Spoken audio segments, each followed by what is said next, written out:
Yung nasa gitnang yun, Bilas, yun yung drainage niya. Yung kung saan ka magdi-drain ng tubig, halimbawa, kung yung tawag dito, lilinisan yon. Sabi ni Emilio kanina, lalagyan ng ganyan, yung hose na pababa. Para halimbawang i-drain mo, dito ka na lang sa baba. Dito ka na lang sa baba magdi-drain, hindi doon sa taas. Mas maalwan na yung ganyan daw. Sabi ni Emilio. Sabagay okay naman kasi halimbawang doon sa taas mo i-drain yon, sayang yung tubig na i-drain mo.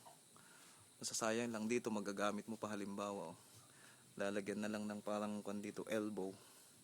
Magagamit mo pa yung tubig na madidrain.